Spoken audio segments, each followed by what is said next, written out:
Hello students, आज अपनी class start करते हैं जिसके अंदर हम आज पढ़ेंगे बीए पार्ट थर्ड ईयर की जो हमारी फर्स्ट बुक चल रही थी। उस फर्स्ट बुक में हमारा चैप्टर चल रहा था कंटिन्यूसली। उस चैप्टर का नाम था महाराजा रणजीत सिंह। महाराजा रणजीत सिंह हम पढ़ रहे थे। महाराजा रणजीत सिंह के विजय अभियानों का हम अध्ययन कर चुके हैं।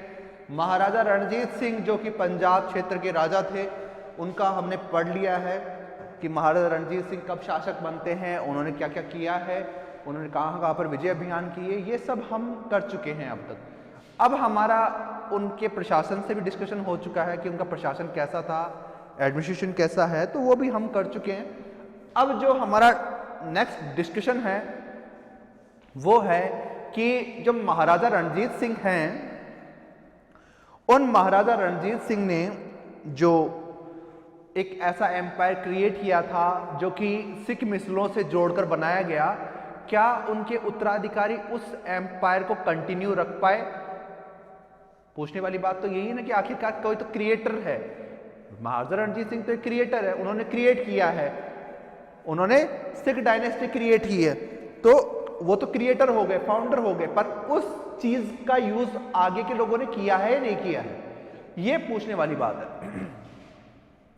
तो महाराजा रणजीत सिंह है, उन्होंने जैसे ही गद्दी पर वो बैठे थे, उन्होंने रेगुलरली अपने राज्य को स्ट्रॉन्ग किया, एक छोटी सी मिसल से लेकर एक बड़ा साम्राज्य क्रिएट कर लिया।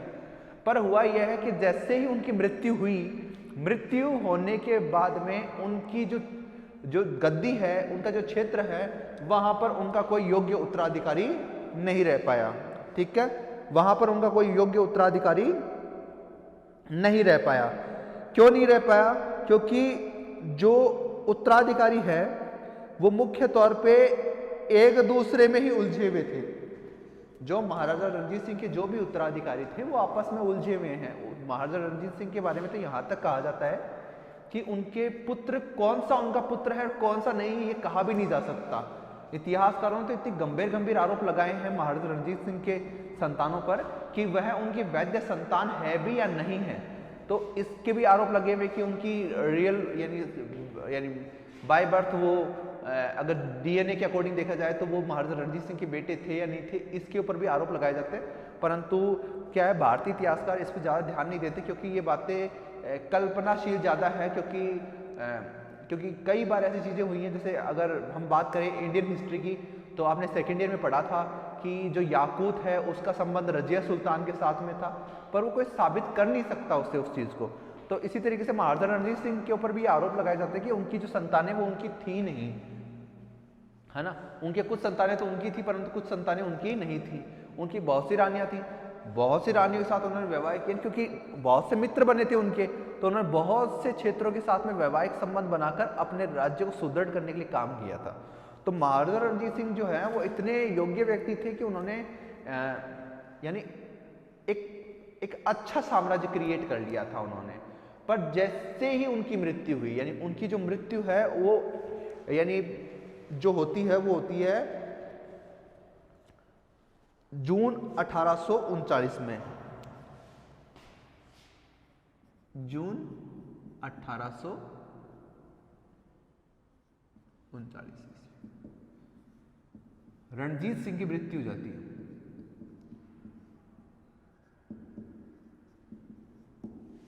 महाराजा रणजीत सिंह की डेथ हो जाती है। अब बात यह होती है कि महाराजा रणजीत सिंह की डेथ हो चुकी है। अब सबसे बड़ा पॉइंट ऑफ व्यू यहां पर यह निकल के आया कि उनकी बहुत सी रानियां थी, बहुत से उनके पुत्र थे। तो अब जो है क्या, गृह युद्ध की स्थिति उत्पन्न हो गई। गृह युद्ध की स्थिति उत्पन्न कैसे हो गई कि मैं यहां पर बात कर रहा हूं, जो आप थोड़ा सा इस पर ध्यान देंगे तो आपको समझ में आएगा कि 12 मिसलें हैं, ठीक है। उनमें से कुछ ने वैवाहिक संबंध बनाए, उनमें से कुछ ने वैवाहिक संबंध बनाए, जैसे डोगरों ने, डोगर जो थे उन्होंने भी महाराजा रणजीत सिंह के साथ में वैवाहिक संबंध बनाए थे, ठीक है।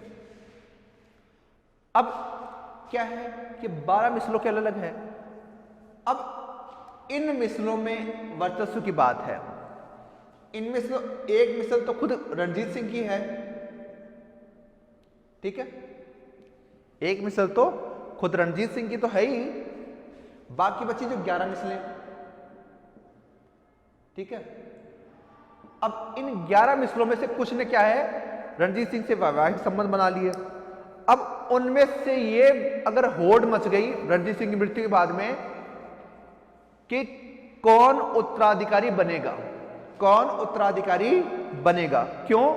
क्योंकि अगर मैं बात करूं कि डोगरों का कोई यानी दोहिता, अगर डोगरों कोई दोहिता यानी अपनी बेटी का पुत्र अगर कोई गद्दी पर बैठता है तो डोगरों की स्थिति में बढ़ोतरी हो जाएगी, ठीक है, क्योंकि ननिहाल पक्ष को मजबूत करेगा।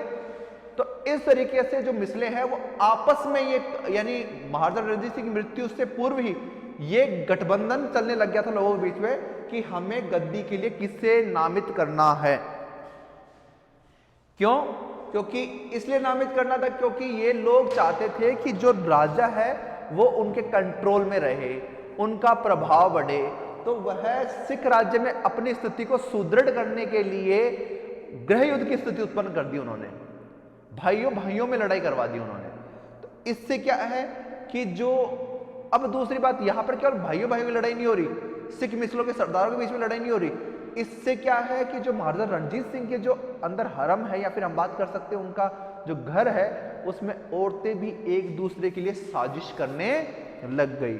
इतनी भयंकर साजिशें होने लग गई थी कि लोगों की हत्याएं होने लग गई, यानी मर्डर होने लग गए थे।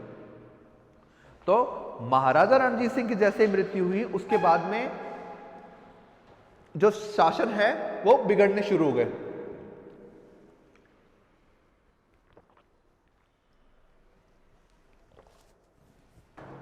जो शासन है वो अब बिगड़ना शुरू हो चुका है।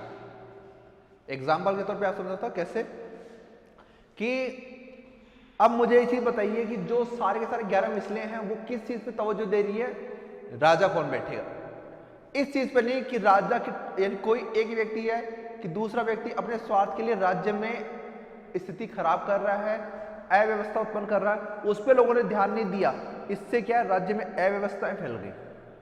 तो ऐसी स्थिति में क्या है, जैसे महाराजा रणजीत सिंह की मृत्यु होती है उसके बाद में उनके बेटे जो थे खड़क सिंह उनको गद्दी पर बैठा दिया जाता है। जैसे ही उनकी मृत्यु होती है गद्दी पे कौन बैठते हैं, खड़क सिंह गद्दी पर बैठते हैं।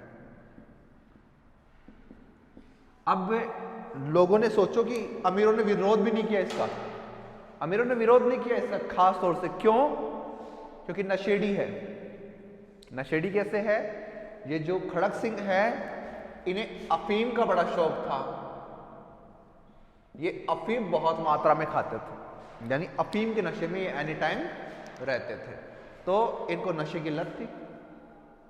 खड़क सिंह को नशे की लत होने के कारण देखा कि ये कहीं राज्य में हस्तक्षेप नहीं करेगा और ये अगर राजा बना रहेगा तो हमें कोई प्रॉब्लम क्रिएट नहीं होगी।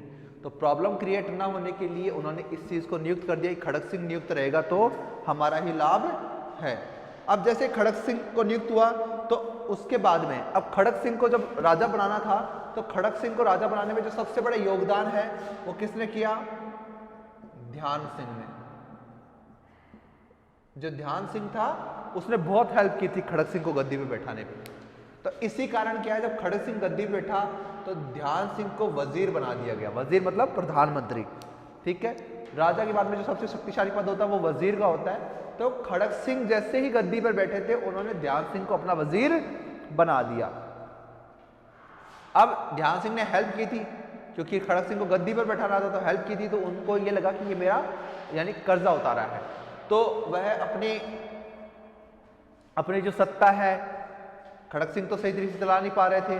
अब वो जो उस समय के पंजाब के जो सरदार थे, सिख मिसलों के सरदार थे, वो ध्यान सिंह से बड़े जलने लग गए, ध्यान सिंह से जलने लग गए और उन्होंने मन बना लिया था कि किसी प्रकार से हो हमें ध्यान सिंह की हत्या करनी है, हमें ध्यान सिंह की हत्या करनी है।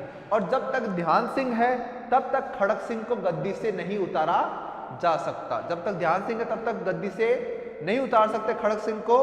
तो इसलिए ध्यान सिंह की हत्या का षड्यंत्र बनने लग गया। अब हुआ यह है कि इसी बीच में अनबन हो गई खड़क सिंह और ध्यान सिंह के बीच में, तो खड़क सिंह को बंदी गृह डाल दिया गया। खड़क सिंह को क्या है, बंदी गृह डाल दिया गया। अब बंदी बना लिया गया। देखो आप उस समय की व्यवस्था कि कोई किसी शासक को बंदी भी बना सकता था। 1 साल नहीं हुआ है, कुछ महीनों के अंदर अंदर उन्होंने खड़क सिंह को बंदी बना दिया। यानी लगभग जून की ये बात है और खड़क सिंह को बंदी अक्टूबर नवंबर महीने में बनाया गया था। ठीक है, अब ये देख लीजिए कि 4-5 महीनों के अंदर एक वजीर की ये औकात हो जाती है कि वो एक शासक को बंदी बना रहा है। ठीक है, तो ये एक इशू था उस समय का। तो खड़क सिंह को बंदी बना लिया गया और इसका बेटा था नौनिहाल सिंह।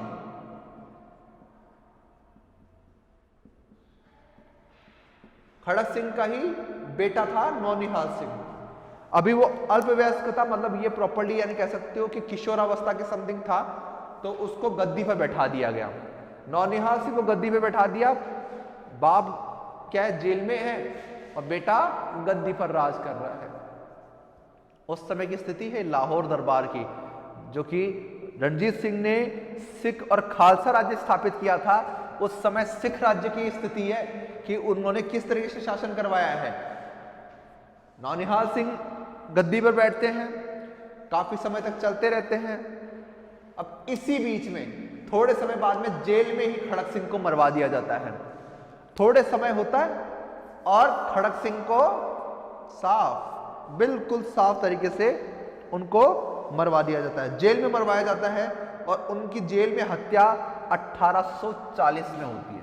1840 में इनकी हत्या हो जाती है। जेल में 1840 में हत्या होगी खड़क सिंह की। खड़क सिंह की जैसे ही हत्या हुई, अब इनकी अर्थी निकली। अर्थी निकल गई, अर्थी को जलाया, वापस लौटे। नौनिहाल सिंह ऐसे दीवार के पास में खड़े थे, एक शहतीर गिरा, उनके ऊपर गिरा और वो भी मर गए। तो इस तरीके से उसी दिन खड़क सिंह के जनाजे को आग लगी और उसी दिन नौनिहाल सिंह की भी मृत्यु हो जाती है। उसी दिन नौनिहाल सिंह की मृत्यु होती है। इस प्रकार 1840 ईस्वी में तत्कालीन शासक और पूर्व शासक खड़क सिंह है, वो भी मर गया और नौनिहाल सिंह भी मर गया। दोनों लोग मर गए। अब इस समय अब देखो 1840 में स्थिति कितनी गंभीर हो गई कि नौनिहाल सिंह की मृत्यु हो जाती है और खड़क सिंह की मृत्यु हो जाती है। अब गद्दी का वारिस कौन? ठीक है, अब ऑब्जेक्शन खड़ा हुआ कि आखिरकार गद्दी का वारिस अब कौन है। तो उस समय क्या है कि तत्कालीन जो शासक था नौनिहाल सिंह, उसकी पत्नी थी, यानी उस समय लगभग किशोरावस्था में शादी कर दी जाती थी। तो नौनिहाल सिंह की जो पत्नी थी वो गर्भवती थी। तो ये कहा जाने लग गया कि जो ये मेरी नौनिहाल सिंह की यानी जो पत्नी है, उससे उत्पन्न होने वाली संतान ही वास्तव में क्या है, वो सत्ता की हकदार है, वो ही आगे जाके राजा बनेगी। तो कुछ समय के लिए यानी जो है रानियों के हाथ में सत्ता चली गई, क्योंकि नौनिहाल सिंह के पुत्र की उत्पत्ति तक का समय देखा गया कि आखिरकार अगर पुत्र उत्पन्न हो जाता है तो वही शासक बन जाएगा। तब तक शासन परिषद ने ये काम संभाला है, रानियों ने ये काम देखा था, पर ज़्यादा समय तक ये स्थायी नहीं रह पाया। और बीच में ही क्या है, जब ऐसी स्थिति उत्पन्न हो गई कि नौनिहाल सिंह के कोई संतान उत्पन्न होने वाली है, उनकी पत्नी गर्भवती है, तो सरदारों में फिर से गठजोड़ लगने लग गए। क्या कि अब हमें ध्यान सिंह को भी खत्म करना, ध्यान सिंह को पूरी तरीके से हटाना। तो फिर ये हुआ कि जो सरदार थे वो आपस में साठगांठ कर लेते हैं और आपस में साठगांठ करके उन्होंने महाराजा रणजीत सिंह के बेटे थे शेर सिंह, महाराजा रणजीत सिंह के बेटे थे शेर सिंह, उन्हें गद्दी पे बैठा दिया जाता है 1841 ईस्वी। यानी बताया ना मैं आपको कि 1840 में तो डेथ होती है। कुछ समय वेट किया गया कि उनकी अगर पत्नी को अगर पुत्र उत्पन्न हो जाता तो वो ठीक है, नहीं तो कोई और गद्दी बैठेगा। पर ऐसा कुछ हुआ नहीं और राजनीतिक स्थिति पलट गई। राजनीतिक स्थिति पलटी तो क्या है कि जो सत्ता परिवर्तन भी हो गया। अब शेर सिंह के हाथ में सत्ता आ जाती है। अब क्या है, ध्यान सिंह जो है उसकी हत्या करवा दी जाती है, उसकी हत्या करवा दी जाती है, ध्यान सिंह की हत्या करवा दी जाती है। और शेर सिंह के समय जो डोगरा थे, डोगरा सरदार थे, उनको सत्ता में सहयोग मिला, क्योंकि शेर सिंह को गद्दी में बैठाने में डोगरा सरदारों का हाथ था, और डोगरा सरदारों के हाथ होने के कारण डोगरा जो थे उन्हीं को वजीर बनाया गया। अब जो डोगरा वजीर बने उससे क्या हुए कि ये काफी समय तक शेर सिंह के साथ में काम करते रहे। अब डोगरा जो थे अपनी स्थिति में बहुत ज्यादा कह सकते हो कि उनका वर्चस्व बढ़ गया था, उनका कंट्रोल बहुत ज्यादा होने लगे थे। इस समय क्या है, तीन डोगरा बंधु थे और तीनों डोगरा बंधुओं ने इसकी सहायता की थी शेर सिंह की। जब शेर सिंह की सहायता की गई थी डोगरा बंधुओं ने, तो क्या है, जब एक तरह से शेर सिंह को सरदार यानी इन्होंने बना दिया, तो डोगरा राजपूतों को तो क्या मिल गया, इनको वजीर का पद मिल गया, इनको सत्ता में स्थान मिल गया। वहीं शेर सिंह कुछ समय तक आराम से इजीली काम करते रहे। डोगरा जो सरदार थे उन्होंने अपना वर्चस्व बढ़ाया, और इसी बीच में क्या हुआ कि 1843 में 1843 ईस्वी में शेर सिंह की भी हत्या हो गई। अब क्या है, शेर सिंह की भी हत्या करवा दी गई। यह वो दौर है, यानी हम समय देख रहे हैं महाराजा रणजीत सिंह की मौत। ये देखिए केवल उनके बेटों को ऐसे मारा जा रहा है जैसे किसी यानी कोई जानवर हो, यानी जिसकी बलि दी जा रही हो, ऐसे राजाओं की बलियां चढ़ रही थी उस समय। और उस समय केवल राजाओं की बलि नहीं चढ़ रही है, सरदारों की बलियां चढ़ रही थी। एक दूसरे सरदार षड्यंत्र रच के सरदारों की हत्याएं करवा रहा है। अब जो है कि उस समय शेर सिंह की हत्या हो गई, और हत्या होने के बाद में जो है कि डोगरा जो बंधु थे उन्होंने फिर से एक षड्यंत्र रचा, और उन्होंने अब महाराजा रणजीत सिंह के जो बेटे थे, सबसे छोटे बेटे थे दिलीप सिंह, उनको गद्दी पे बैठा दिया। ये सितंबर 1843 की बात है, सितंबर 1843 की ये बात है। दिलीप सिंह को गद्दी पर बैठा दिया गया। ठीक है, ये महाराजा दिलीप सिंह है, सिख राज्य के अंतिम राजा है दिलीप सिंह। और जो इनकी जो माता है वो है जिंदा कौर है। और इस समय एक और व्यक्ति था हीरा सिंह और डोगरा बंधु। जिंदा कौर उनकी मां है, हीरा सिंह है और डोगरा है। इन लोगों की एक प्रशासनिक परिषद बनाई गई। इन लोगों की प्रशासनिक परिषद ने है ना, क्योंकि दिलीप सिंह उस समय क्या है, अल्पवयस्क थे, यानी छोटी उम्र थी, इसलिए शासन परिषद बनाई गई। और शासन परिषद में जिंदा कौर, हीरा सिंह और डोगरा बंधु को शामिल कर लिया गया। अब क्या हुआ कि कुछ समय तक ये चीजें चलती रही। डोगरों को धीरे धीरे करके अलग कर दिया गया। जिंदा कौर ने क्या है, डोगरों को षड्यंत्र रच रच के आराम से बाहर आउट। हीरा सिंह की हत्या करवा दी गई। अब बच्ची जिंदा कौर, ठीक है, वजीर मर गए। देखिए आप, यहां पे ध्यान सिंह भी मर चुका है, इधर एक और डोगरा बंधु मर चुका था पहले, फिर ये भी मर चुके हैं। अब जो है वो लाल सिंह जो थे वो वजीर बनते हैं, लाल सिंह वजीर बनते हैं। अब हम बात करते हैं महाराजा दिलीप सिंह के बारे में।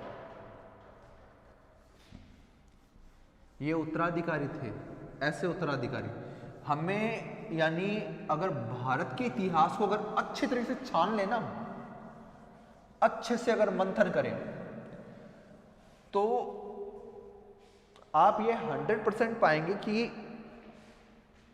जो सिख डायनेस्टी में जिस तरह की मारकाट हुई है, शासकों को परिवर्तित किया गया है, जो अमीरों को परिवर्तन किया गया है, ऐसा तो मुगल काल में भी नहीं हुआ था। मुगल काल में, उत्तर मुगल काल में जितने राजाओं को बदला ना, उतना तो इन लोगों ने नहीं बदला है। उस समय केवल कम से कम उनके वजीरों की तो हत्याएं नहीं हुई, यहाँ पे तो वजीरों को नहीं छोड़ा गया। दिलीप सिंह शासक बन गए सितंबर 1843 में। जिंदा कौर जो शासन परिषद में हिस्सा है हीरा सिंह थे, और जो तीसरी थे वो डोगरा थे। अब जिंदा कौर के बारे में कहा जाता है कि वो एक महत्वाकांक्षी स्त्री थी, उसका बहुत जोर चलता था, शासन में अपना वर्चस्व चाहती थी, पर इसका एक प्रेमी था लाल सिंह, इसका प्रेमी था लाल सिंह। तो कहा जाता है कि इनके बीच में प्रेम संबंध था। तो लाल सिंह को सत्ता में लाने के लिए ही, सत्ता में उसका हाथ चाहने के लिए ही उसने ये षड्यंत्र रचे के हीरा सिंह और डोगरा बंधुओं को शासन से अलग कर दिया, और इस प्रकार महाराजा दिलीप सिंह के समय सत्ता में एक आपसी संघर्ष की स्थिति उत्पन्न हो गई। अब हम बात करते हैं महाराजा दिलीप सिंह। सितंबर 1843, सितंबर 1843 में ये गद्दी पर बैठे थे, और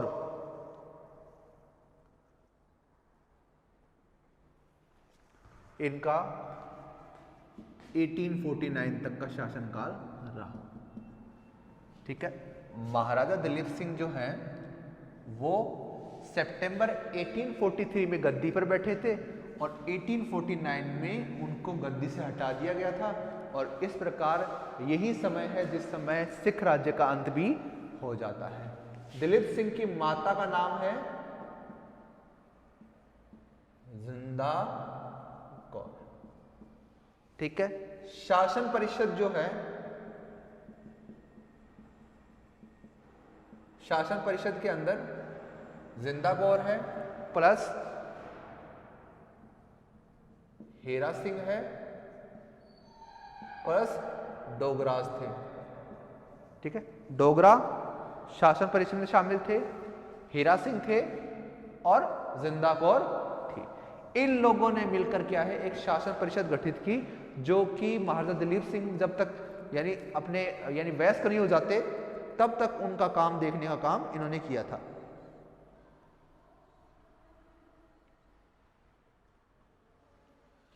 अब हम आगे बात करते हैं कि यह जो समय था, यानी महाराजा दिलीप सिंह, हम बात कर रहे हैं, इससे पहले चले जाते हैं रणजीत सिंह। इनकी मृत्यु कब हुई थी?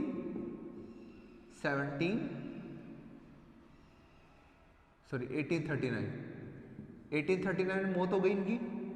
इसके बाद में खड़क सिंह, नौनिहाल सिंह,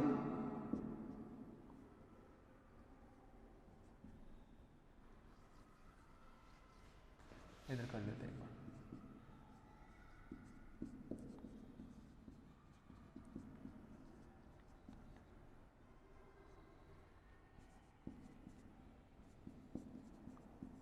खड़क सिंह हुए 1839 में बने, और 1839 इनका शासनकाल रहा। फिर आते हैं नौनिहाल सिंह। ये जो नौनिहाल सिंह है ये 1839 टू 40, और जो इसके बाद में बैठे शेर सिंह, जो शेर सिंह थे 1841 टू 43, और इसके बाद में जो गद्दी पे बैठे हैं वो हैं दिलीप सिंह। ठीक है, और दिलीप सिंह 1843 टू 49, ये शासनकाल है। ये वो समय है जो कि यानी उनके साथ व्यतीत हुआ है। निकालिए आप समय 1839 टू 1849, 10 साल। महाराजा रणजीत सिंह की मौत हुई, उसके 10 साल बाद में जो है, जो सिख राज्य था उसका अंत हो गया। केवल 10 सालों के अंदर सिख राज्य तहस नहस। यहां पर आइए आप इधर, 1839 टू 43, कितने साल है? केवल 4 साल। कितने साल है? केवल 4 साल। कितने लोग गद्दी पे बैठ गए? रणजीत सिंह की मौत हुई, खड़क सिंह गद्दी पे बैठा, नौनिहाल सिंह गद्दी पे बैठा, शेर सिंह गद्दी पे बैठा और उसके बाद दिलीप सिंह गद्दी पे बैठ गया। यानी 4 लोग 4 साल के अंदर 4 शासक हुए, क्योंकि ये भी तो 1843 में गद्दी पे बैठा है। शेर सिंह, दिलीप सिंह, नौनिहाल सिंह, खड़क सिंह, ये 4 लोग उस समय गद्दी पे बैठे थे। केवल 4 साल के अंदर 4 लोग चेंज हो गए, 4 शासक हुए और इसी समय 4 वजीर हुए। यानी 4 का दम दिखा दिया उन्होंने कि महाराजा रणजीत सिंह की जैसे मृत्यु हुई उसके 4 साल के अंदर अंदर 4 शासक बदल दिए गए, 4 वजीर मर गए।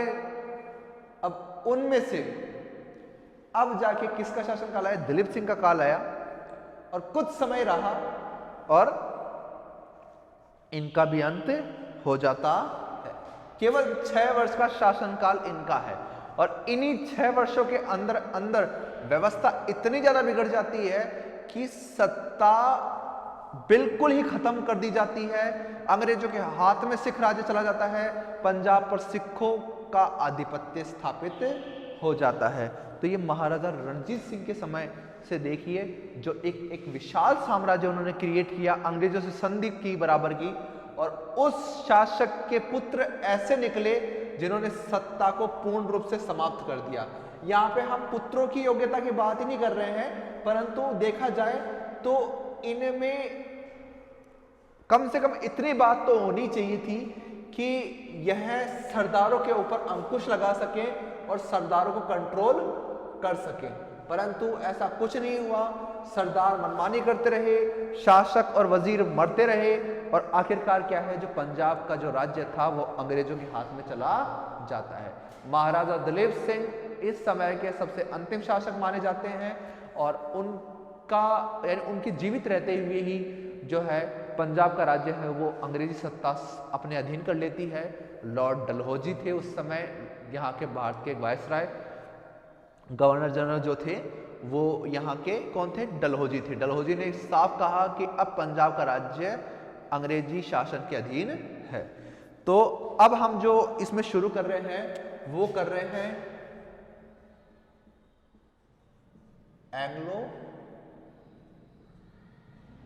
सिख वार। बात कर रहे हैं हम आंग्ल सिख युद्ध, ठीक है? आंग्ल सिख युद्ध। अब जो हमारा पॉइंट चलेगा वो ये चलेगा कि आंग्ल सिख युद्ध किस प्रकार से हुए थे। तो यहां पर हम बात करते हैं आंग्ल सिख युद्ध की कि आंग्ल सिख युद्ध किस प्रकार से हो रहे हैं। तो जो आंग्ल सिख युद्ध है वो अंग्रेजों और महाराजा दिलीप सिंह की सेनाओं के मध्य हुआ। अब जो यह है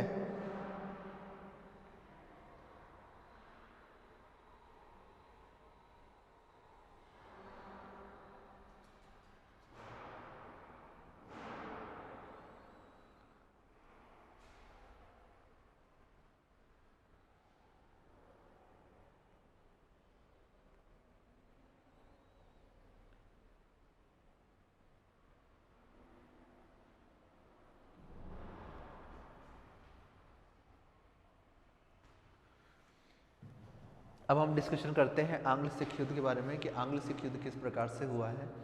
तो आंग्ल सिख युद्ध जो है वो अंग्रेजों और सिखों के बीच में हुआ है। अब जो ये आंग्ल सिख युद्ध हुए हैं वो टोटल कितने हुए हैं? आंग्ल सिख युद्ध टोटल हमारे हुए हैं दो आंग्ल सिख युद्ध हुए हैं और दोनों आंग्ल सिख युद्धों के समय जो है कि अंग्रेजी शासन सत्ता में तो परिवर्तन आता रहा, परंतु उस समय जो सिख राजा है वो एक ही व्यक्ति था, महाराजा दिलीप सिंह। महाराजा दिलीप सिंह उस समय सिख शासक थे जब यह युद्ध हुआ था, ठीक है? तो महाराजा दिलीप सिंह उस समय थे, महाराजा दिलीप सिंह के शासन सत्ता के समय की ये बात है। तो महाराजा दिलीप सिंह एक ऐसे व्यक्ति थे जिन्होंने अर्थव्यवस्था में ही यानी जब तक वो संभल थे तब तक तो क्या है कि व्यवस्था तो बिगड़ ही चुकी थी और पूरी तरीके से व्यवस्था तहस नहस हो चुकी थी। हुआ क्या कि अब जैसे जिंदा कौर आई और लाल सिंह का वर्चस्व आया, यानी जिंदा कौर का प्रेमी था लाल सिंह, तो जैसे उनका वर्चस्व काल आया तो जो आसपास के जो सरदार थे, जैसे डोगरा राजपूत सरदार थे और अन्य जो सिख सरदार थे, वो ये बर्दाश्त नहीं कर रहे थे कि आखिरकार हम इनको सत्ता में रहने दिया जाए। वो इनको नहीं चाहते थे वो सत्ता में रहे। तो बहुत से षड्यंत्र रचने लग गए कि किसी प्रकार से हो हमें इनको सत्ता से अलग करना है।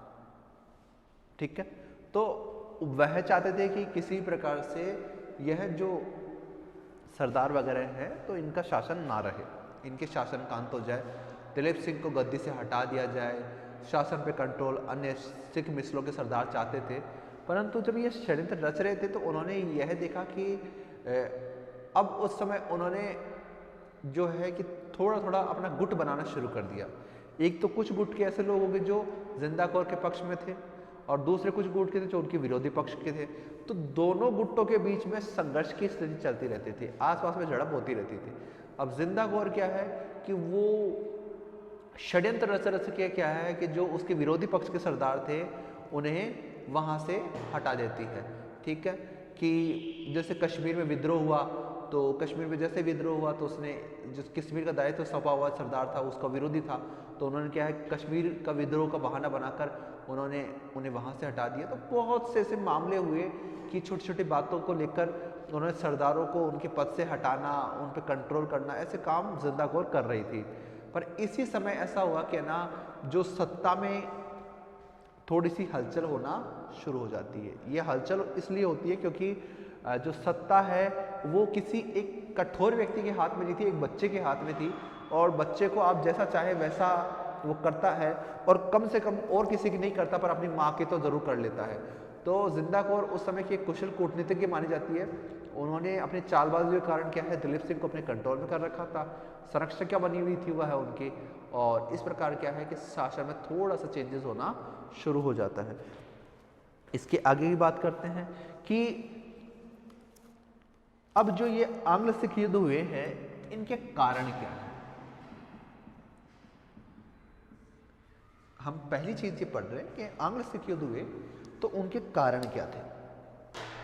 जो दो आंग्ल सिख युद्ध हुए हैं उन दोनों आंग्ल सिख युद्धों के कारण क्या है। तो पहली बात है पंजाब की उर्वरता। पंजाब की उर्वरता, पंजाब की जो उर्वर भूमि है जो बहुत अच्छी भूमि थी इसके कारण। दूसरा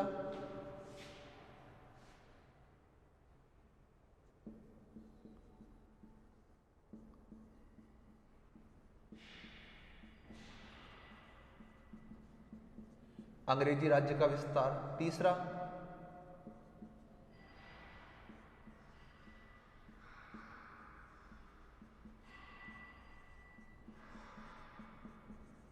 रूस के प्रभाव को रोकना।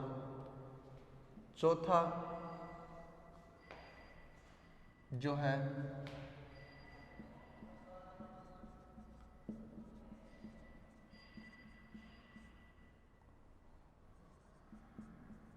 सिख सरदारों का आपसी संघर्ष। पांचवा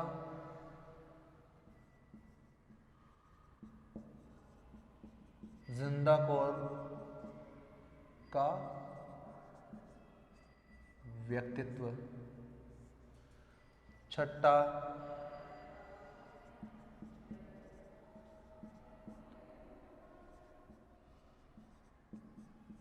अस्थिर राज्य या शासन।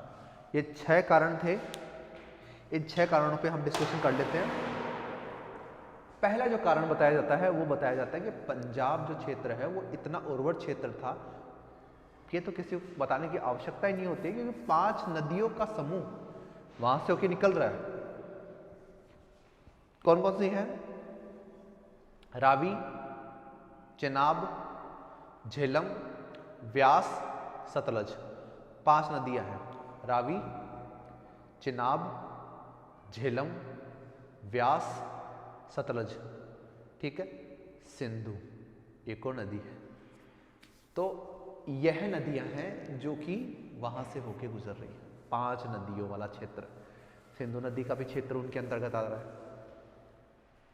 अब यहां पर बात यह थी कि इतनी सारी नदियों का सिंचित क्षेत्र, उपजाऊ क्षेत्र, मैदानी भाग, वहां पर खेती भी बहुत अच्छी होती थी, भू राजस्व भी अच्छा मिलता था।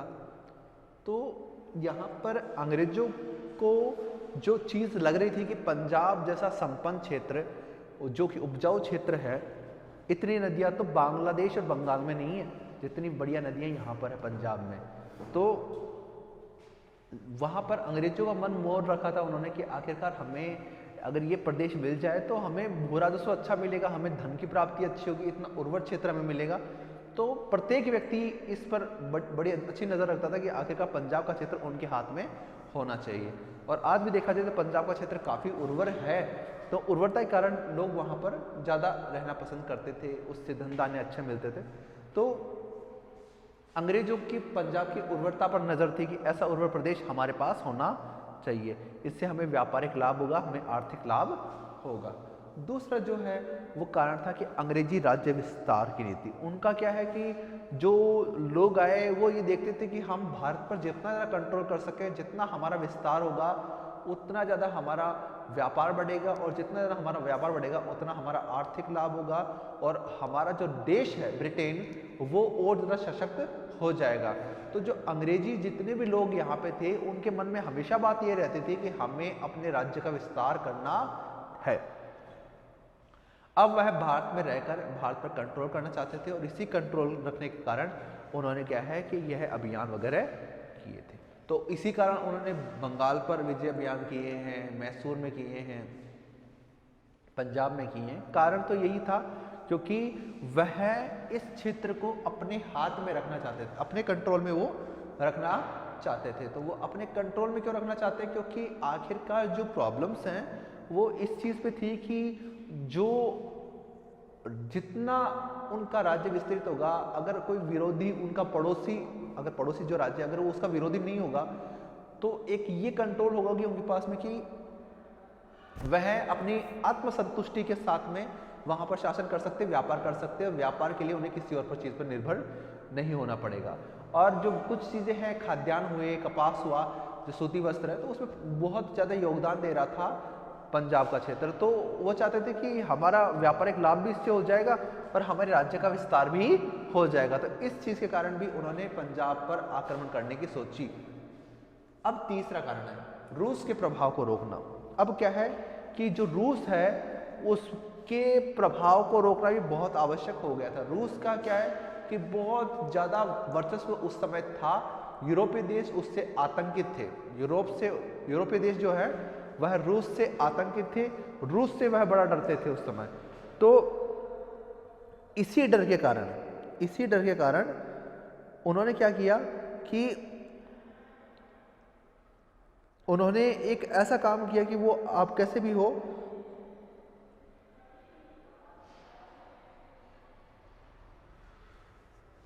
किसी प्रकार से वो रूस को रोकना है। उनका ये मन था कि किसी प्रकार से वो रूस को रोकना है। महाराजा रणजीत सिंह के साथ भी संधि की गई ताकि क्या महाराजा रणजीत सिंह रूस के प्रभाव को भारत में नहीं आने दे।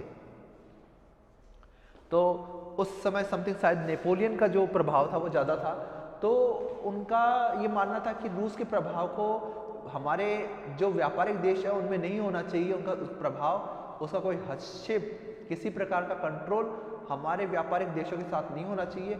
इसलिए भी उन्होंने क्या है कि पंजाब क्षेत्र पर कंट्रोल करना या फिर वहाँ पर विजय प्राप्त करना उचित समझा, और इसी कारण उन्होंने वहाँ पर भी आक्रमण किया था। अब हम इसके आगे की बात करते हैं कि सिख सरदारों का आपसी संघर्ष। मैंने ये आपको पहले ही क्लियर कर दिया था कि जो भी सिख सरदार थे, एक मिसल का सरदार तो खुद राजा है, बाकी बचे 11 मिसलें। 11 मिसलों के सरदार आपस में इसी चीज़ के लिए लड़ते थे कि राजा का कौन निकटवर्ती होगा, किसका कंट्रोल होगा, कौन वजीर बनेगा, किसको कौन सा उपभोग करने के लिए चीज़ मिल जाएगी, उनको कौन सी शक्ति प्राप्त होगी। केवल और केवल इन्हीं चीज़ों को लेकर वो क्या है सत्ता के लिए षड्यंत्र रचते रहते थे।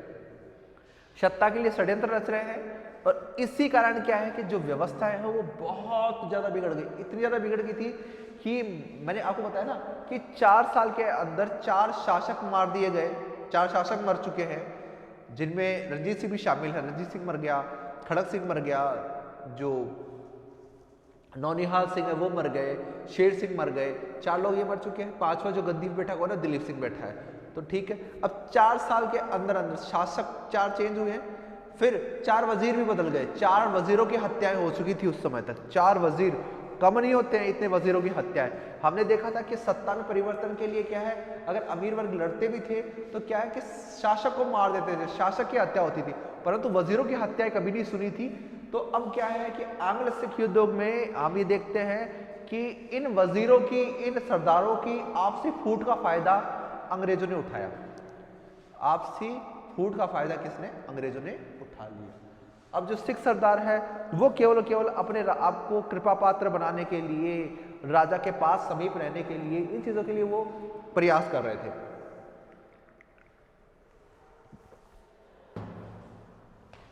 परंतु हुआ यह है कि इससे क्या है कि वहां के लोगों को ये बात पता चल गई कि आखिरकार जो शासक है, जो सत्ता का स्वामी है, वो कमजोर है।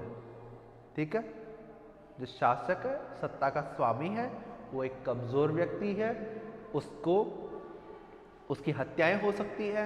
वजीर भी कोई शक्तिशाली व्यक्ति था नहीं, उसकी भी हत्याएं हो सकती हैं। आपसी षड्यंत्रों से कोई भी कार्य हो सकता था। तो इस प्रकार क्या है कि अपने राज्य की फूट का उन्होंने खुद ने उजागर कर दी। तो सिख सरदारों ने अपनी महत्वाकांक्षा के चलते हुए जो महाराजा रणजीत सिंह ने स्वप्न देखा था एक सिख राज्य स्थापित करने का, उसे तहस नहस कर दिया। अब हम इसके आगे की बात करते हैं। जो 5वां है जिंदा कौर का व्यक्तित्व। जिंदा कौर जो है वो एक ऐसी स्त्री थी जिन्होंने अपने लाभ के लिए, कह सकते हो, अंग्रेजों का साथ दिया था। प्रथम आंग्ल सिख में मैं आपको बताऊंगा कि उन्होंने किस प्रकार साथ दिया, परंतु यह इतनी महत्वाकांक्षी स्त्री थी कि इसको कहते हैं ना कि जबान, यानी शेर के मुंह पे खून लग जाता तो वो ज्यादा आतंकित हो जाता है। तो उसी तरीके से इसके मुंह में भी क्या है, एक स्वाद लग गया था राजनीति का, शासन का स्वाद लग गया था। अब शासन का स्वाद लग गया इसके हाथ में, तो इन्होंने क्या है कि बहुत ज्यादा एक, कह सकते हो, अव्यवस्था क्रिएट की। उन्होंने किस चीज के लिए क्रिएट की कि इन्होंने जो जिंदा कौर है, उन्होंने अपने वर्चस्व में वृद्धि के लिए, अपने विरोधियों का नाश करने के लिए, इन्होंने क्या है कि षड्यंत्र इतने रचे कि अब जो उस समय का सिख राज्य था वह शासन करने के बजाय केवल षड्यंत्रों में लगा हुआ था, उसके अतिरिक्त वह और कोई कार्य नहीं करते थे। तो यह सब चीजें इसके कारण होने लग गई। जिंदा कौर षड्यंत्रों के कारण, जिंदा कौर के व्यक्तित्व में महत्वाकांक्षा थी, महत्वाकांक्षा के कारण, और फिर इनका क्या है कि एक लाल सिंह के साथ संपर्क होना भी एक कारण बना कि लोग इन्हें पसंद नहीं करते थे, लोग इनसे घृणा करते थे। और जिंदा कौर का क्या है कि वो एक ऐसी स्त्री बन चुकी थी जिनका क्या है कि केवल अपने लाल सिंह और सत्ता, यहाँ तक कि उन्होंने दिलीप सिंह के ऊपर भी कोई विशेष ध्यान नहीं दिया। तो यह सब चीजें भी इसके कारण हुई हैं। फिर हम इसके आगे बात करते हैं अस्थिर राज्य या शासन। अब मुझे यहाँ पर एक्सप्लेन करने की ज़्यादा आवश्यकता नहीं, क्योंकि पहले भी बहुत कुछ बोल चुका हूँ इस पर, कि यहाँ पर जो अस्थिर राज्य, अस्थिर शासन व्यवस्था है, उसका मीनिंग यहाँ पर यह है कि जो उस समय सत्ता थी वो अलग अलग लोगों के हाथ में गई। 4 वर्ष में 4 शासक गद्दी पे बैठे, वजीर भी बदलते रहे। तो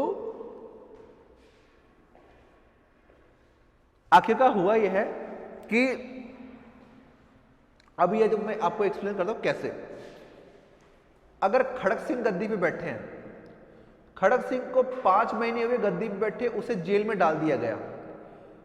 अब वह क्या शासन करेगा? 5 महीने तो केवल और केवल शासन व्यवस्था को समझने में लग गया। ध्यान सिंह वजीर बना, 1.5 साल के अंदर अंदर उसकी हत्या हो गई। क्या वह वजीर का काम प्रॉपर्ली कर सकता था? नहीं।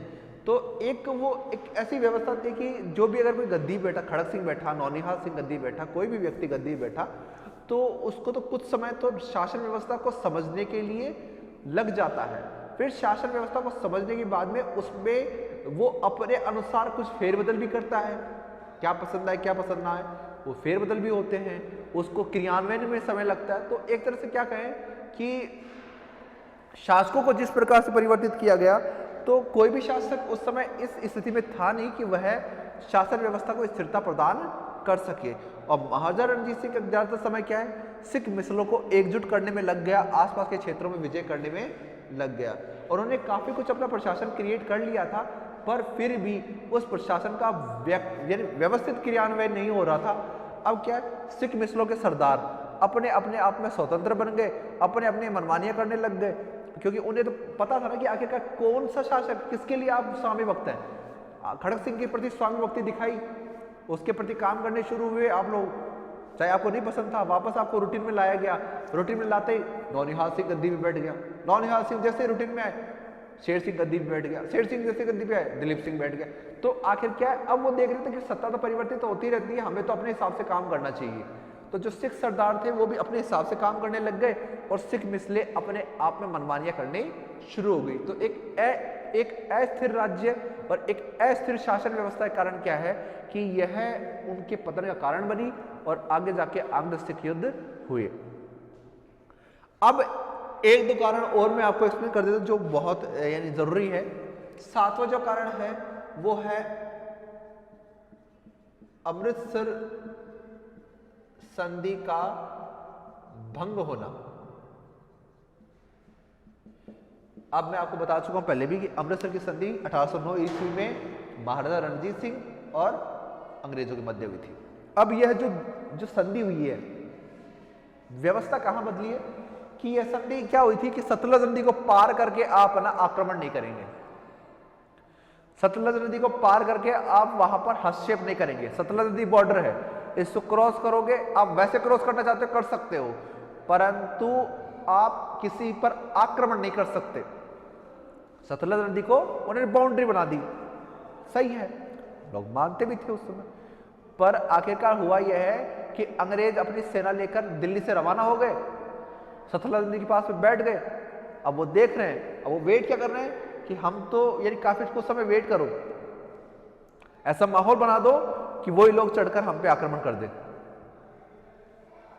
अंग्रेजों ने अव्यवस्थाएं, अलाप शनाप बोलना शुरू किया, आरोप लगाने शुरू किए और आखिरकार हुआ भी है कि अमृतसर की संधि का जो है उसको भंग कर देते हैं। वो पर सिख शासक भंग कर देते हैं। वो क्या करते हैं कि वो सतलज नदी को पार करते हैं सेना सहित और अंग्रेजों पर अटैक कर देते हैं।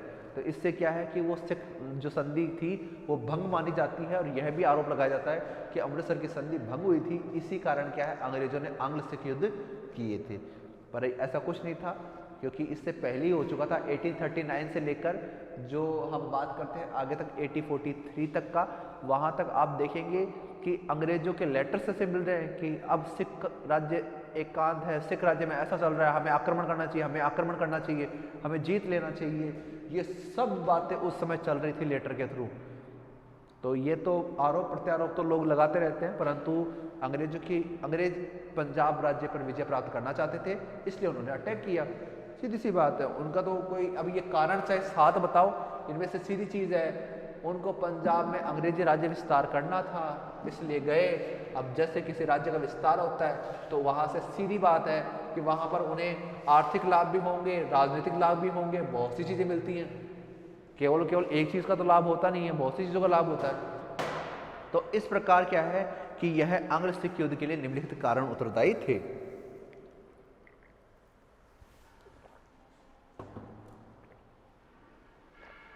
अब हम बात करते हैं कि यह जो आंग्ल सिख युद्ध हुआ है, यह पहला आंग्ल सिख युद्ध कब हुआ है, ठीक है। तो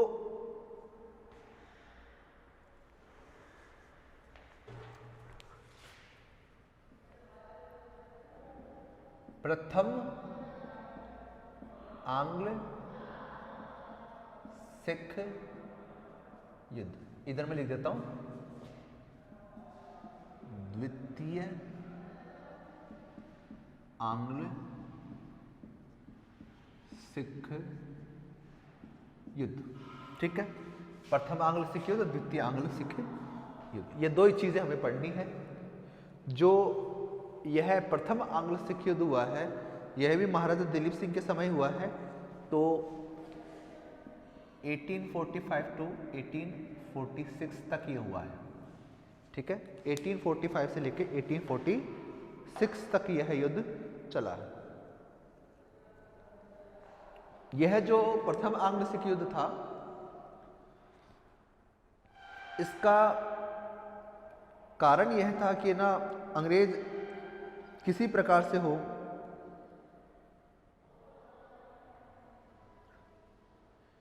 किसी प्रकार से क्या है, वो उस क्षेत्र पर विजय प्राप्त करना चाहते थे।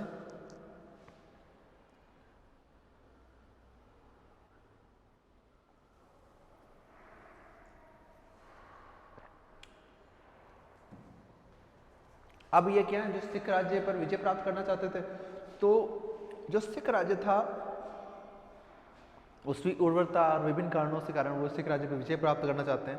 तो 1845 टू 1846 में जो युद्ध हुआ है, काफी समय तक ये देखते रहे कि दिलीप सिंह कैसे शासन कर रहा है, दिलीप सिंह के समय जो सरदार है वो किस प्रकार शासन में सहयोग कर रहे हैं। तो वह एक तरह से क्या तैयारी कर रहे थे कि हम इनकी तह ले लें।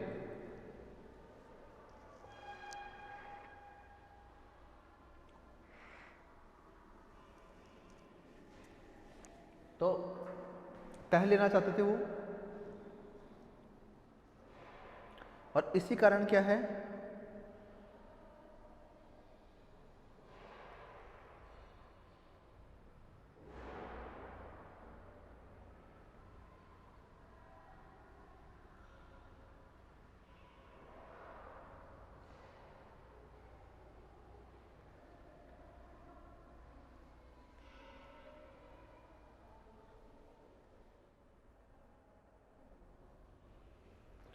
इसी के चलते उन्होंने क्या है अभियान किए थे। यहां पर महाराजा रणजीत सिंह की मृत्यु हुई, उसके बाद में जो है कि एक षड्यंत्र रचने लग गए। आसपास के जो अंग्रेज व्यक्ति थे वह भी षड्यंत्र रच रहे हैं। अब जो ये षड्यंत्र का कंटिन्यूसली चलना एक बहुत बड़ा कारण था कि जो अव्यवस्थाएं फैली हुई थी उनको व्यवस्थित करना जरूरी था। तो एक ऐसा समय आ चुका था जहां पर क्या है कि उनका कंट्रोल नहीं था अंग्रेजों का भी यहाँ पर। तो मैं अब यहाँ पर आपको ये बताता हूँ कि हुआ क्या है। जो दिल्ली का रेजिडेंट था, दिल्ली का जो यानी दिल्ली से जो अंग्रेज सत्ता देख रहा था, उसने क्या है कि जो सिंध का जो क्षेत्र, पाकिस्तान का जो सिंध का क्षेत्र है, वहाँ के गवर्नर से डिस्कशन किया कि आखिरकार हमें करना क्या चाहिए, क्योंकि आप उनके पड़ोसी राज्य हैं तो आपका ज़्यादा ध्यान है, तो क्या करना चाहिए, और हमारे पड़ोसी हैं। तो उन्होंने आस पास के जो ब्रिटिश जो रेजिडेंट्स नियुक्त थे उनके साथ बातचीत की और यह डिस्कशन किया कि किस प्रकार से अभी पंजाब राज्य की स्थिति है और हमें क्या करना चाहिए। तो एक बहुत व्यवस्थित तरीके से क्या है कि कैसे तो गुप्तचर लगाए गए और उन्होंने जो ब्रिटिश साम्राज्य है उससे क्या है कि एक स्ट्रेटेजी तैयार की, उन्होंने एक योजना क्रिएट की, उन्होंने उसको क्रिएट किया अपने आप में, और उन्होंने क्या है फिर लास्ट में यह देखा कि अब सिख राज्य कंप्लीटली यानी अपने नी पे आ चुका है, अब हमें इसको किसी प्रकार से पराजित करना है। तो एक विशाल सेना एकत्रित की गई, आसपास के क्षेत्रों से सेना एकत्रित की गई और सेना एकत्रित करके उनको प्रशिक्षित किया गया, प्रशिक्षित करके उनको यानी इस तरीके से ट्रेन किया गया। अब देखिए आप कि क्या किया जा रहा है, अंग्रेज क्या कर रहे हैं। मैं ये कहूँगा कि इससे पहले उन्होंने कभी ऐसा नहीं किया है। उन्होंने ये किया कि जो उन्होंने सैनिक भर्ती किए, सैनिक आए, उनको ट्रेनिंग दी अच्छे से, मैदानी भाग में कैसे लड़ाई करनी है, फिर उनको बहुत सी तोपें प्रदान की गई। कहा जाता है कि 57 तोपें तो अदर तरीके से मंगाई गई हैं दूसरे स्थानों से, 57 तोपें तो बाहर से मंगवाई गई हैं। उसके अलावा जो दिल्ली में उपस्थित थी वो तोपें अलग से हैं। तो लगभग ये काफी अच्छी तोपखाना तैयार हो गया था और बहुत अच्छा तोपखाना लेकर उन्होंने क्या है कि सेना सहित वहां पर कूच कर दी। अब सेना सहित वो वहां पे पहुंच चुके हैं। अब सेना सहित पहुंचे कौन है, उस समय जो अंग्रेजी जो कह सकते हो कि सरदार है या अंग्रेज जो है वो व्यक्ति है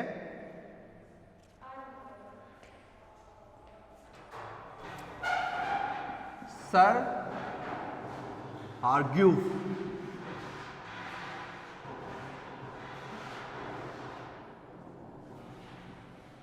सर हारग्यूव थे जिन्होंने सेना को लेकर कहां चले, सतलज नदी तक गए। सतलज नदी के बाउंड्री के पास में गए और वहां पर रुक गए। अब ये सर हारग्यूव्स हैं, बाहर से 57 तोपें इनके पास में आ गई, कुछ तोपें दिल्ली से पहुंच गई और लगभग कहा जाता है कि कई हजारों की सेना लेकर गए थे। अब ले जाकर वो क्या है कि वो सतलज नदी के इस तरफ रुक गए, नदी के इस तरफ रुक गए एक तरफ। अब ये जो है वो क्या दूसरी तरफ क्या सिख राज्य है, महाराजा रणजीत सिंह का राज्य था। अब यहां पर उनके सरदार ये देख रहे थे कि कहीं अंग्रेज हम पर आक्रमण ना कर दें, तोपे लेकर आ गए, किसी प्रकार से उनको सूचना पहुंच गई। अब उधर से भी क्या है, लाहौर से भी वो सरदार सेना लेकर सतलज नदी के तट तक आ गए। सतलज नदी के तट तक आ गए और उन्होंने क्या है गलती से सतलज नदी क्रॉस कर ली। उन्होंने सतलज नदी को क्रॉस कर लिया, सेना सहित क्रॉस किया और उन्होंने अंग्रेजों पर आक्रमण कर दिया। ठीक है, सिख सरदारों ने अंग्रेजों पर आक्रमण कर दिया। यहां पर वेट कर रहा था सर हारग्यूव, किस लिए वेट कर रहा है कि आखिरकार मेरे को तो यहां पर सेना सहित दबाव बना के रखना है। दबाव बना के इसलिए रख रहा है कि इनको लगे कि अब आक्रमण होगा, कल आक्रमण होगा, तो उन पर आक्रमण का दबाव बनाना है, जिसके चक्कर में यह लोग खुद ही उकसाकर आक्रमण कर दें और आक्रमण करने से हम इनके ऊपर आरोप लगा दें कि इन्होंने संधि तोड़ दी।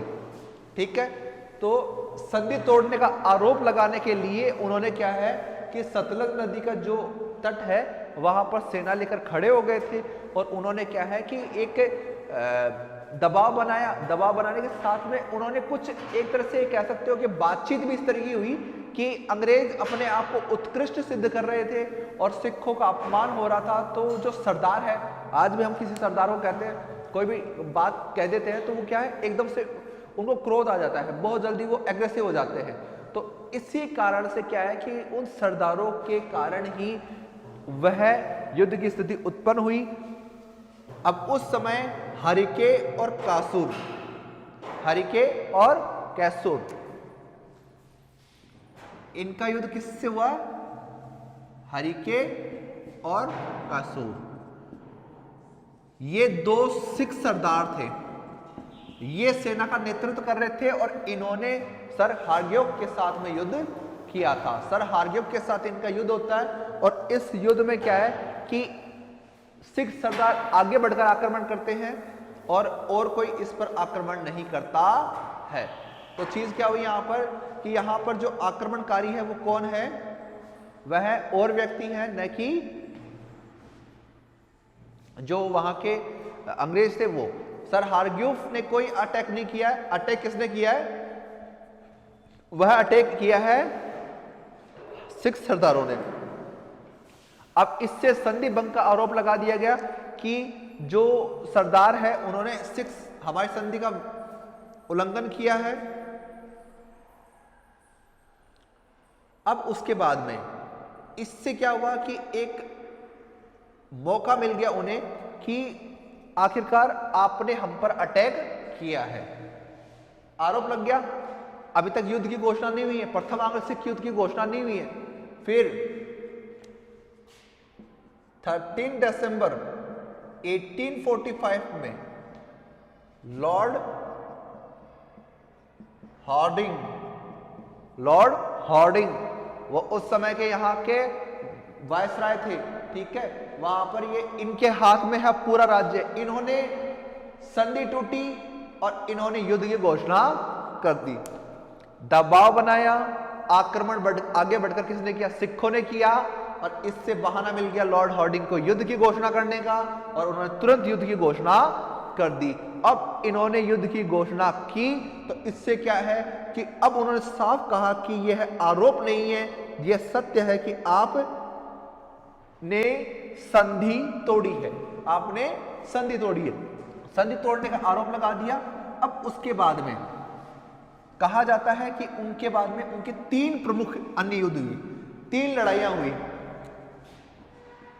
जो इसके अलावा पहले तो हो चुकी है, फिर 3 लड़ाइयां मैं बता रहा हूं। 3 लड़ाई ऐसी हुई जिसमें क्या है, सिख सरदारों ने आगे बढ़कर अलग अलग रूप से सिख राज्य का काम किया था।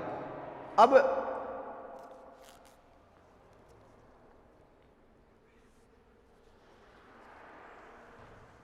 मुदकी की लड़ाई हुई, फिरोज शाह में लड़ाई हुई, यानी मुदकी में अंग्रेजों और जो है सिखों के बीच में लड़ाई हुई। इसी प्रकार फिरोज शाह में लड़ाई हुई। फिरोज शाह में लड़ाई होने के बाद में बच्छोवाल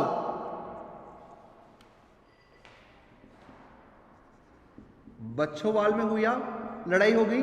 फिर इसके बाद में अगली जो लड़ाई है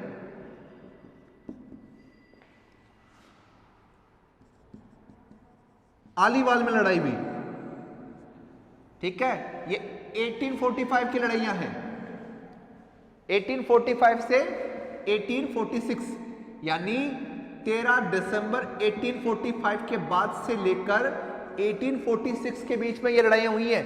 मुदकी की लड़ाई हो चुकी है, फिरोज शाह की लड़ाई हो चुकी है, बच्छोवाल की लड़ाई हो चुकी है और आलीवाल की लड़ाई हो चुकी है। 4 लड़ाइयां हो गई।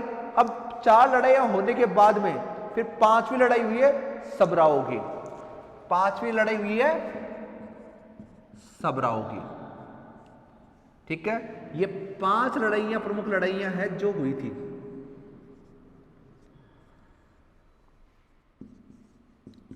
ठीक है, सबसे पहले सतलज पे हो चुकी है,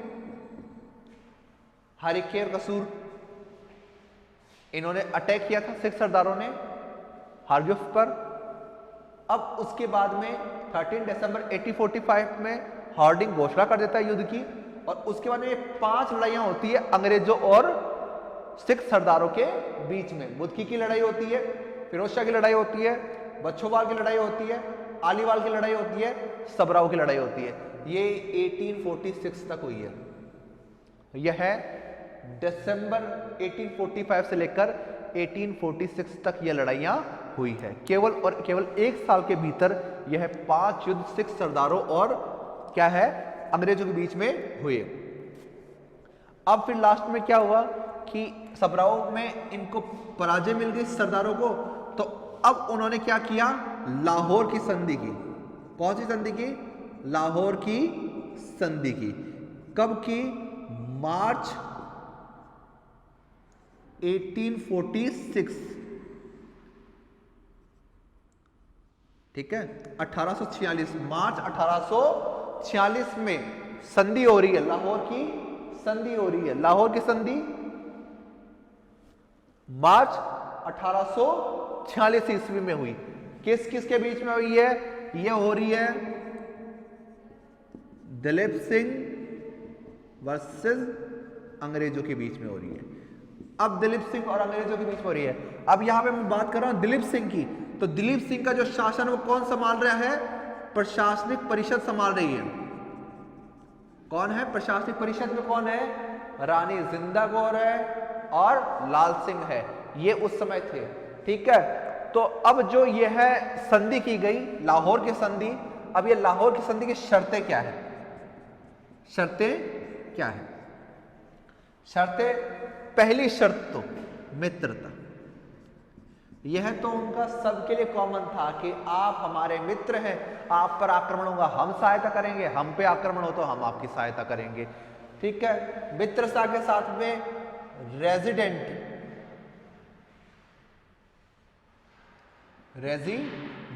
नियुक्त किया गया। रेजिडेंट कौन होता है? रेजिडेंट एक ऐसा व्यक्ति होता है जो कि उस क्षेत्र में, कह सकते हो कि राजदूत नियुक्त किया जाता ना, किसी देश में आप अपना राजदूत नियुक्त करते हैं, उसी प्रकार से एक तरह से राजदूत होता है ये। रेजिडेंट नियुक्त किए गए। रेजिडेंट नियुक्त होने के बाद में अब यहां पर जो सतलज पार का प्रदेश है, सेकंड जो था सतलज पार का प्रदेश छोड़ना पड़ा। अब सतलज नदी से जो अन्य नदियों के बीच का क्षेत्र है वो उपजाऊ क्षेत्र अब अंग्रेजों को मिल गया। सतलज पार का जो क्षेत्र है वो अंग्रेजों को प्राप्त हो चुका है। थर्ड, 1.5 करोड़ रुपए का हर्जाना। क्या है? 1.5 करोड़ रुपए उन्हें क्या हर्जाने के तौर पे देने पड़ेंगे। तो 1.5 करोड़ रुपए का हर्जाना यानी वो जो खर्च राशि है वो उन्हें देनी पड़ेगी। सतलज पार का प्रदेश मिल गया, 1.5 करोड़ रुपए मिल गए। अब 1.5 करोड़ रुपए मिल गया तो उस समय लाहौर दरबार इतना ज्यादा शक्तिशाली नहीं था कि उससे वो 1.5 करोड़ रुपए तुरंत दे सके। तो 50 लाख रुपए तो उन्होंने किसी प्रकार से सरदार से ले देकर उन्होंने अंग्रेजों को प्रदान कर दिए। बाकी जो 1 करोड़ की जो राशि है वो उस समय बच के रही। तीसरा ये हो गया। चौथा पॉइंट, अब रानी जिंदा कौर हैं और लाल सिंह है, उन्होंने आग्रह किया अंग्रेजों से कि हमें संरक्षक बने रहना दिया जाए। रानी जिंदा कौर जो उनकी मां है वो संरक्षिका रहेगी। तो अब क्या है कि प्रशासनिक परिषद जो बनाई गई राजा की सहायता के लिए, दिलीप सिंह अवयस्क थे तो उसमें जिंदा कौर थी, लाल सिंह था, कुछ सरदार थे और अंग्रेज रेजिडेंट भी था। अब उसमें अंग्रेज रेजिडेंट भी शामिल हो गया जो प्रशासनिक सहायता उनकी करेगा। रानी जिंदा कौर को संरक्षिका रहने दिया गया, लाल सिंह को संरक्षक रहने दिया गया। अब लाल सिंह उस समय वहां पर उपस्थित है। अब इसके आगे की बात करते हैं कि दिलीप सिंह को महाराजा मान दिया गया। अब जो पांचवा है वो कौन सा है? अब अंग्रेजी जो सेना है, अंग्रेजी सेना वो पंजाब से गुजर सकती है, पंजाब से जा सकती है। महाराजा रणजीत सिंह ने अंग्रेजी सेना को पंजाब से जाने का मना कर दिया था कि पंजाब से अंग्रेजी सेना नहीं जाएगी, अंग्रेज पंजाब में नहीं आएंगे। अंग्रेजों की मनाही थी पंजाब में आने की। वहां पर इस युद्ध के पश्चात अंग्रेजी सेना क्या है पंजाब में जा सकती थी। अब जो छठा है, छठा ये हुआ कि जो अंग्रेजी सेना है वो कुछ समय क्या है लाहौर रहेगी, कुछ समय क्या है वो लाहौर रहेगी। तो जो अंग्रेजी सेना है उनको लाहौर में कुछ समय तक रोकने के लिए बात की गई। ठीक है। अब यह हुआ कि यहां पर जो ब्रिटिश रेजिडेंट है, यहां पर जो ब्रिटिश रेजिडेंट है वो बने हेनरी लॉरेंस। हेनरी लॉरेंस जो थे वो यहां के रेजिडेंट बने। ठीक है।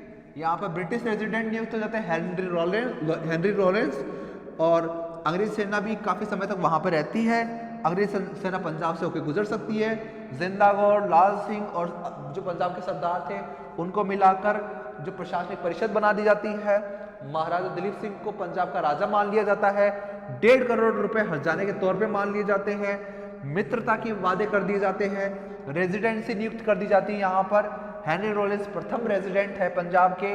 सतलज पार का प्रदेश जो है सिख राज्य को छोड़ना पड़ेगा। यह चीजें हुई हैं प्रथम आंग्ल सिख युद्ध में। प्रथम आंग्ल सिख युद्ध में यह सब चीजें उस समय हुई हैं। अब हम बात करते हैं द्वितीय आंग्ल सिख युद्ध। ठीक है।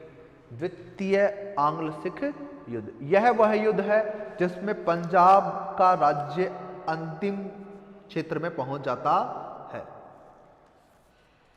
अब यह जो द्वितीय आंग्ल सिख युद्ध वो है 1848 to 49। 1848 to 49 प्रथम आंग्ल सिख युद्ध और द्वितीय आंग्ल सिख युद्ध, इसके बीच में एक संधि और होती है, वो है भैरोवाल की संधि। ठीक है। वो संधि कौन सी है? भैरोवाल की संधि। किस किस के बीच में होती है? यह संधि पंजाब के राजा महाराजा दिलीप सिंह और अंग्रेज सत्ता के बीच में होती है। इस संधि की शर्तें ये थी भैरोवाल की संधि की कि जो है पंजाब राज्य में अभी भी अव्यवस्थाएं हैं, तो उस व्यवस्था को बनाए रखने के लिए अंग्रेजी सेना कुछ समय तक वहां रहेगी। पहली चीज ये। दूसरी, अंग्रेजी रेजिडेंट के बिना परामर्श के आप कोई और काम नहीं करोगे, अंग्रेजी रेजिडेंट का पद बढ़ा दिया गया। तीसरा जो ये काम किया गया कि यह बात कही गई कि जब आपके यहाँ पे कोई विद्रोह हो, कोई किसी चीज की चीज आपके यहाँ पे परेशानी हो, कोई बाहरी आक्रमण होगा, विद्रोह होगा, तो उसकी जिम्मेदारी राजा की नहीं है, अब हम आपका काम संभालेंगे और हम उस विद्रोह को शांत करेंगे। तो इसी प्रकार ये 3 शर्तें उस समय तय की गई और अंग्रेजी सेना अब काफी समय तक एक तरह से स्थायी तौर पे लाहौर में रहना शुरू कर देती है। अब बहरोवाल की जब संधि डिसाइड होती है तो 22 लाख रुपए प्रतिवर्ष, 22 लाख रुपए प्रतिवर्ष जो है वो उस सेना के खर्च के लिए देने पड़ते थे। 22 लाख आय तय हो गई और यह काम किया गया। ठीक है, बहरोवाल की संधि हो चुकी है। अब जो द्वितीय आंग्ल सिख युद्ध है, इसका कारण क्या बताया गया? एक ही कारण बोला गया, एक ही आरोप लगाया गया, वो क्या है? मुल्तान में विद्रोह। मुल्तान में विद्रोह। मूलराज नाम से व्यक्ति था, मूलराज ने विद्रोह कर रखा था वहां पर मुल्तान में, और यह आरोप लगाया गया कि आपके यहां पर जो भी विद्रोह होगा उसको हम दबा देंगे। बहरोवाल की संधि कहती थी, परंतु उन्होंने आरोप लगाया कि मुल्तान में विद्रोह हुआ और विद्रोह में हमारे विरुद्ध षड्यंत्र हो जा रहा है, षड्यंत्र होने के कारण क्या है, हम आप पर आक्रमण करेंगे। और यह घोषणा कौन कर रहा है? घोषणा, ये घोषणा किसने की है? डलहौजी ने, लॉर्ड डलहौजी ने यह घोषणा की है। युद्ध की घोषणा कौन कर रहा है? युद्ध के लिए कौन उकसा रहा है? उस समय वायसराय, गवर्नर जनरल कौन है? लॉर्ड डलहौजी है। ठीक है, तो लॉर्ड डलहौजी ने उस समय युद्ध की घोषणा की थी। अब हम इसके आगे भी बात करते हैं कि महारानी जिंदा कौर जो है ये पहले यहां पर परिषद में थी। लॉर्ड डलहौजी ने षड्यंत्र कर जिंदा कौर को कहां बोल दिया? शेखपुरा में। शेखपुरा जो जगह है वहां पर जिंदा कौर को भेज दिया गया। लाहौर से कहां भेज दिया गया? जिंदा कौर को शेखपुरा भेज दिया गया। अब उनको उनके पद से हटा दिया गया। अब हटा दिया गया, अब उसमें क्या है कि उनका वेतन डिसाइड किया गया 48,000 रुपए। अब ये जो खर्चा है, यानी अब इनको कुछ खर्चा भी देना पड़ता था, तो 48,000 रुपए इनको खर्चा डिसाइड कर दिया गया। जिंदा कौर को 48,000 रुपए दिए जाएंगे और वह यह काम कर सकती है। ठीक है, और फिर इसके बाद में यह हुआ कि जिंदा कौर जो है वो प्रॉपर्ली काम नहीं कर पाई। अब हेलो स्टूडेंट्स, जो बीए थर्ड ईयर में हमारा टॉपिक चल रहा था कि हम पढ़ रहे थे द्वितीय आंग्ल सिख युद्ध 1848 to 49। ठीक है, तो हम बात कर रहे थे कि शेखपुरा जो जगह है, शेखपुरा में क्या है कि रानी जो जिंदा थी, महाराज दिलीप सिंह की मां थी, उनको निर्वासित कर दिया जाता है और उन्हें कहा है, उन्हें स्थानांतरित कर दिया जाता है। उनकी पोस्ट से उन्हें खाली कर दिया जाता है। अब आप संरक्षिका नहीं है, अब रेजिडेंट के अंडर ये रहेंगे, रेजिडेंट के संरक्षण में रहेंगे। तो जो रानी जिंदा कौर थी उनको भेज दिया जाता है और उनका डिसाइड किया जाता है कि 48,000 रुपए उनको वार्षिक पेंशन दी जाएगी और वह शेखपुरा में ही रहेगी। वहीं दूसरी ओर अंग्रेजों ने संघर्ष, यानी अपनी स्थिति को साफ करने के लिए, अपने आप को क्लियर करने के लिए उन्होंने क्या है कि जो उस समय के लोग थे उनको भी अपनी ओर से क्या है क्लियर करने के लिए उन्होंने क्या है काम किया।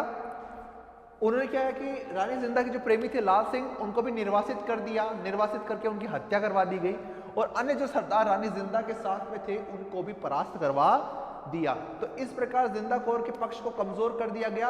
और अब क्या है कि जो अब सिख जो है वो पूरी तरह से कमजोर पड़ गए। अब वह मोस्टली क्या है, वह अंग्रेजों के अंडर काम करने शुरू कर देते हैं। अब यह होता है कि इसके बाद में नवंबर 1848 को, नवंबर 1848 को युद्ध होता है, ठीक है। इसके बाद में चिलियावाला का युद्ध होता है। नवंबर 1848 को युद्ध की शुरुआत हो जाती है अंग्रेजों और सिखों के बीच में। फिर चिनियावाला का युद्ध होता है, गुजरात का युद्ध होता है। इस प्रकार से बहुत प्रकार से अलग अलग सरदारों ने इस युद्ध में भाग लिया। जो चिनियावाला का युद्ध है और रामनगर का युद्ध है, जो रामनगर का युद्ध है 1848 का रामनगर, इसके बाद चिलियावाला का युद्ध हुआ है। ये दोनों युद्ध अनिर्णायक थे, अनिर्णायक थे, यानी इसमें किसी को विजय प्राप्त नहीं हुई, अनिर्णित रहा। चिनियावाला का युद्ध और रामनगर का युद्ध। रामनगर का युद्ध, इस युद्ध की शुरुआत होती है तो इससे द्वितीय आंग्ल सिख युद्ध शुरू हो जाता है। चिनियावाला का युद्ध भी होता है जो द्वितीय आंग्ल सिख युद्ध के समय हो रहा है, और ये दोनों युद्ध अनिर्णायक रहते हैं। अंग्रेजों को भी विजय नहीं मिलती और सिखों को भी इसमें विजय प्राप्त नहीं होती। फिर इसके बाद में 1849 में गुजरात का युद्ध होता है। 1849 में कौन सा युद्ध होता है? गुजरात का युद्ध होता है। और गुजरात के युद्ध में क्या है, अंग्रेजों को बढ़त मिलती है, उन्होंने विशाल तोपों का प्रयोग किया और सिख जो राजा हैं उनको परास्त कर दिया। और सिख शासकों को परास्त करने के बाद में फिर क्या है कि 1849 में डलहौजी ने, जो लॉर्ड डलहौजी थे, उन्होंने घोषणा कर दी कि अब से जो भारत का पंजाब क्षेत्र है वो अंग्रेजी राज्य में है, अंग्रेजी राज्य के अंतर्गत है। अब यहां पर कोई शासक नहीं रहेगा, ठीक है। तो वहां पर यह कहा गया कि दिलीप सिंह को हम महाराजा नहीं मानते, पंजाब का राज्य अब क्या है, अंग्रेजी शासन के अंतर्गत है, यह अंग्रेजी सत्ता का भाग है। और इस प्रकार से क्या है, जो अंग्रेजी सत्ता हुकूमत है वो पंजाब तक बढ़ जाती है। ब्रिटिश रेजिडेंट को बोलते हैं कि अब दिलीप सिंह को हटा दीजिए गद्दी पर और आप वहां पर सारा काम संभाल लीजिए, क्योंकि प्रथम आंग्ल सिख युद्ध से लेकर द्वितीय आंग्ल सिख युद्ध तक क्या है कि अंग्रेजी सेना क्या वो लाहौर में रह रही थी, तो एक तरह से लाहौर में उनका कंट्रोल था। दिलीप सिंह को हटा दिया जाता है और उनको पेंशन पे रख दिया जाता है। अब वहां पे जो दिलीप सिंह है उनको क्या करते हैं, निर्वासित कर देते हैं। उनको सत्ता से हटाने के बाद में उन्हें ब्रिटेन भेज दिया जाता है। ब्रिटेन इसलिए भेज दिया जाता है कि उनको वहां पर शिक्षा प्रदान की जा सके। उन्हें इंग्लैंड भेज दिया जाता है, जो 50,000 रुपए वार्षिक पेंशन उसकी तय कर दी जाती है। 50,000 रुपए वार्षिक पेंशन तय कर दी जाती है। कुछ लोग बोलते हैं 5 लाख वार्षिक पेंशन, पर यह पेंशन कुछ समय तक थी। फिर इन्हें इंग्लैंड भेज दिया जाता है। इंग्लैंड में इनको शिक्षा प्रदान करने के लिए भेजा गया। और इस प्रकार क्या है कि 1849 में जो पंजाब का जो सिख राज्य था उसका पूर्ण रूप से अंत हो जाता है और डलहौजी सिख राज्य को अंग्रेजी शासन के अंतर्गत ले आता है। तो इस प्रकार हमारा जो है ये पॉइंट कंप्लीट हो जाता है कि आखिरकार किस प्रकार से यहाँ पर शासन हुआ है। तो जो हमारा आंग्ल सिख युद्ध वाला चैप्टर है वो भी कंप्लीट हो चुका है, रणजीत सिंह भी हमारा कंप्लीट हो चुका है। और इससे क्या हुआ कि पंजाब जैसा उपजाऊ क्षेत्र जो था वो अब अंग्रेजों के अधीन आ चुका है, ठीक है। तो इस प्रकार ये हमारा टॉपिक कंप्लीट हो चुका है। इसके बाद में हम जो नेक्स्ट चैप्टर इसके बाद में करेंगे जिसमें हम अवध विलय और हमारा मराठा वाला बाकी है, और वो हम इसको आगे कंटिन्यू कर पाएंगे। तो अब हम इसके आगे की बात करते हैं।